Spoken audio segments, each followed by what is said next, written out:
I finished A Dowry of Blood, and I have very complicated feelings, so I want to talk about them. I've talked pretty openly about a toxic relationship that inspired the manuscript that I wrote, and everyone said I should read this because it's a very similar concept. And this did not just scratch the surface of what it was like. This dove face first into the frozen river of the experience, crashed through it, and broke its nose. So it was beautifully done, but I want to talk about some of my more complex takes from it. S.T. Gibson captured the experience of this kind of relationship so well that I clenched my jaw so hard it was triggering my TMJ.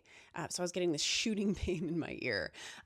It brought back a lot of things that I had put down, but I felt like even though that was tough for me personally, I think Gibson being able to capture that feeling is incredible because this kind of relationship, this emotionally manipulative, this toxic, emotionally abusive relationship is so difficult to capture. My girlfriends actually, I was in a group chat with them talking about this book, and I was just seeking comfort from friends, right? Like, you're having a triggering experience, for lack of a better phrase, and you seek out people who make you feel safe and remind you. And they were very great. And my best friend was like, sounds like you should stop reading this book. You should put this book down.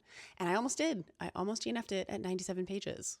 And I felt bad because it was not because it was a bad book. It's very well written. It's beautiful. It's dreamy. It's gothic. It's sad. It's mired in this experience that feels real with characters that feel almost tangible. But I took a break for like an hour or two, and then I decided we don't let rat-faced weasels ruin books for us. We are going to finish this book, and we are not going to give somebody that kind of power over us anymore.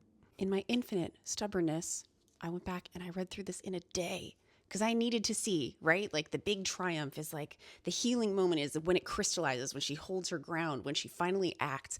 That's the part that I really needed to feel. And the catharsis that I felt like Gibson gave me was perfectly executed. Because I feel so personally affected by the material, I don't think I can objectively say whether or not someone should read this book or whether or not I'd recommend this book, because this touched on a really personal experience that pulls me out of that ability to be objective. I think anyone that's just starting to date should read this because you should know the signs of emotional manipulation, and not like someone's toxic or someone's an asshole, like actual emotional manipulation and what that looks like. I really enjoyed S.T. Gibson's writing. I think A Dowry of Blood was a tough but really cathartic read for me. I would highly recommend going in with a glass of red wine, a sledgehammer, and a group chat full of women who love and support you and will remind you that you are okay if you're someone that's been in a relationship like this. So yeah, this was a very dark and dreary review, which feels appropriate.